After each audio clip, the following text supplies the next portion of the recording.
Hi, everybody. Thank you for coming. My name is Brian Fisher, and I'm the manager of the Media Relations Division for the Prince George's County Police Department. Speaking with you today will be our Chief Malik Aziz of the Prince George's County Police Department.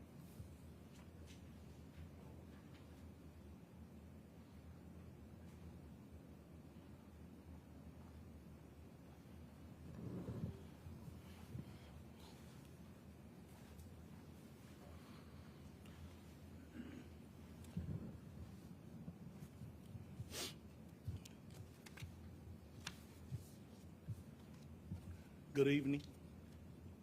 Chief Malik Aziz, Prince George's County Police Department. This is a update from what Deputy Chief McCreary gave last evening. So I want to thank you all for being here as we discuss the arrest of the suspect who went on a violent crime spree in our county yesterday evening. She is 31-year-old Tanae Stallings Brown of Baltimore. Earlier this afternoon, the agency put out a release detailing the multiple crimes she committed. Over the course of 1.5 hours, Stallings Brown intentionally struck multiple pedestrians with a car and also stabbed 2 victims, one adult male and a 15-year-old girl. Both are critically injured. The teen's injuries are considered life-threatening. Through various investigative techniques, detectives were able to identify the car in each of these crimes, which was a dark-colored Chevrolet Malibu. The vehicle was tracked and located in Baltimore. At approximately 10:50 p.m., with the assistance of Baltimore Police Department, the suspect was observed entering the car. A traffic stop was conducted in the 2300 block of Washington Street. Officers took Stallings Brown into custody and transported her back to Prince George's County Police Department. The car she was driving had significant front end damage and a damaged or smashed windshield.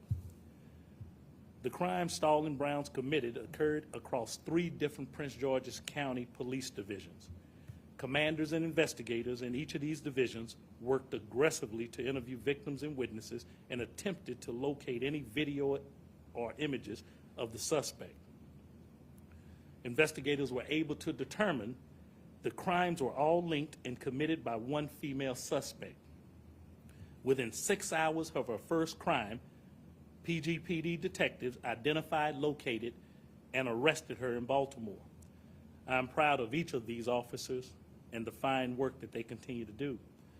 They work with determination to arrest the suspect who would so brazenly come into our community and cause harm to 6 innocent victims. We sincerely wish each of those victims well in their recoveries. Many residents in our community and even the most veteran officers in our agency have been asking why. Why did she do this and then return to Baltimore? Why was she in Prince George's County? We don't have an answer to that right now. At this point, the motive is just unclear. It appears she chose her victims at random. Stallings Brown is in the custody of Prince George's County Department of Corrections.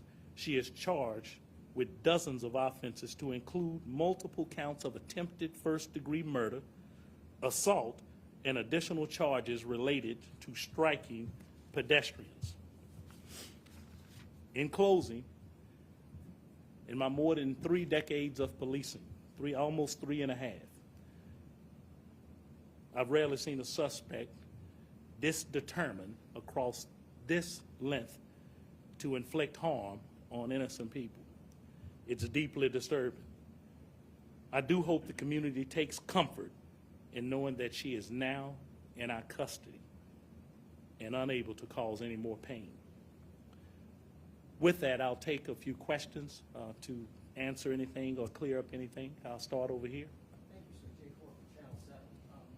In interviewing any of the victims, did anything indicate anything that give you a sense, like, did the suspect say things to them, yell at them? Is there any sense as to what was going on in her mind? And just as a follow-up, do you believe, based on maybe tox or other things, maybe how she smelled, is there any chance that she was on some kind of The answer to that is we don't have any of that information right now. It's a good question, but here's what's in front of that. We have a 15-year-old girl, you know, who have serious injuries right now. So we want to give her and her family space to make sure that she recovers from this tragic, you know, traumatic incident.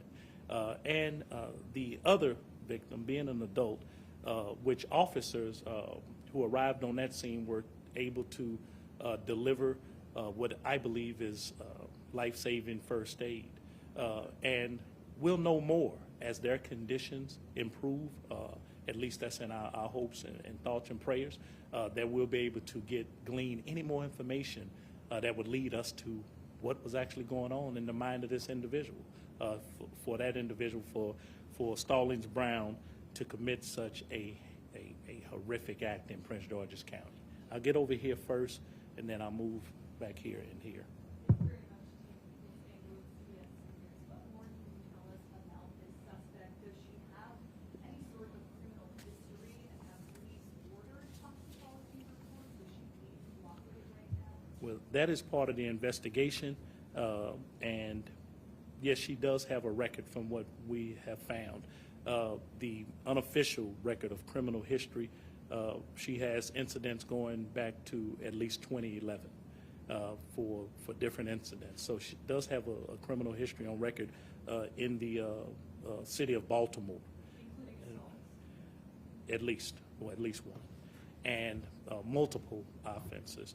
And so we're looking at that. Part of the investigation is for a normal investigation, I would say, for us to order up all reports and things that would lend a hand to the intelligence of the investigation. So we're working through those things right now. It's still early, and we have a lot of work to do. Right now, we are thankful that we were able to bring her into custody in such a short amount of time with the help of our determined and diligent officers and the help of Baltimore Police Department. Almost. any sense if she is being cooperative? Not at this point. Okay. Step over here, and then back over here. Thank you. Is it your understanding that she came from Baltimore to Richmond to commit this, or she was already? Well, we don't fully understand that at this point. We have really no idea why she was here in Prince George's County. We have a belief that she came down from Baltimore and went back, but that would be speculation on our part right now. We have no other place to put her at this time. I'm sure our investigators are going to find that. They're going to come to some determination or some conclusion that would warrant why was she in Prince George's County and where did she come from. Again, we have some of the best investigators in police, and they're going to put these things together. Were you also able to find any weapons? Not at this point. Not at this point. So they're not recovered? We haven't recovered that weapon at this point. I just want to make sure I heard your answer to the previous reporter that is she not cooperating? Is that what you're saying? Yeah, I don't have that on my records here that she is cooperating at this point. I have my team behind me, so I'm, if they've gotten some information that, is gleaning, I don't think we like to lean on the side of too much speculation if people are cooperating or not, because I think we would have the answers to why she was here, why was she stabbing, innocent people, and some other things. I think we would have all that information. Not to say that a person won't cooperate in the future, but we don't understand that now fully. But our detectives, they are going to do their due diligence to find out, where this person was, what she was doing, how she was doing it, and why did she in turn commit those acts and then drive back to Baltimore, and as if nothing occurred. It's a pretty strange ordeal. The question I want to ask, they've been answered for the most part. Your cab driver, so could you just clarify, so he was just there and she kind of lined him down, so to speak, and was he stabbed like in his own car? Well, and I'll tell you in a preliminary investigation, because that information directly we have not obtained. But I'll tell you what we believe occurred then, is that that driver was at that location, as anyone operating a business, for any type of, ride, business.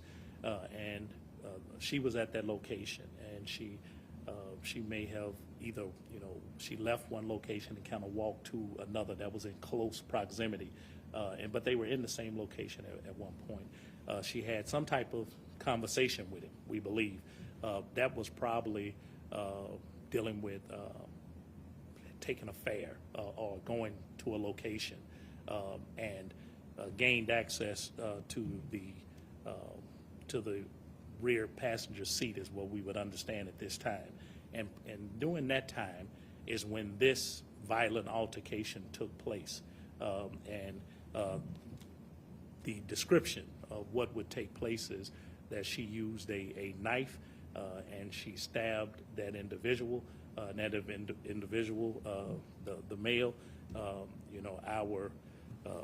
he has great resolve that he was able to, give a struggle and prevent further injury if it wasn't horrific enough, and make it back inside the location where police could be called to the scene, which we're already actively looking for this individual, and where we administered life-saving first aid to that individual. So it happened really fast. We don't know all of the details to that yet, but we know that we believe she was requesting some type of fare. It possibly could have been a ruse just to get inside, because she had already stabbed and ran over multiple people. She had already stabbed one person and ran over multiple people. So that's where we were. I got here first and then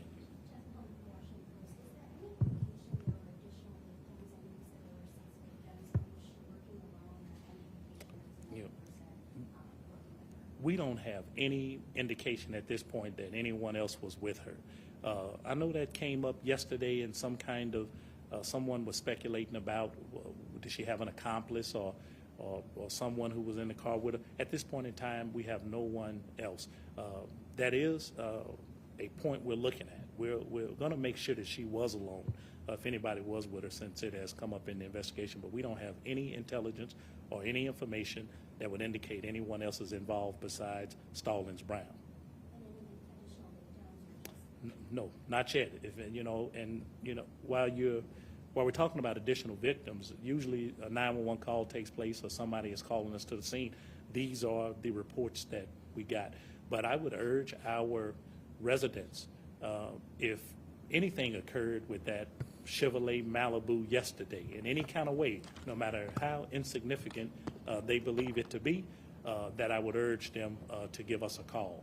And so we can actually use that information, because what may seem to be small or insignificant to that person could actually add more details to our investigation. And anyone who's victimized with a car accident or a car ran over or attempted to hit them, or even an attempt, we'd like to know.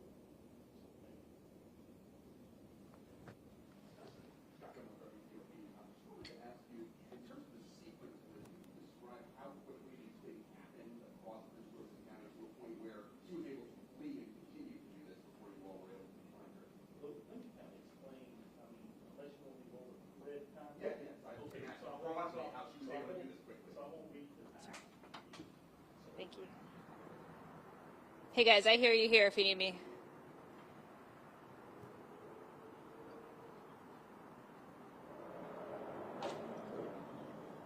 Hey Abby, can you hear me?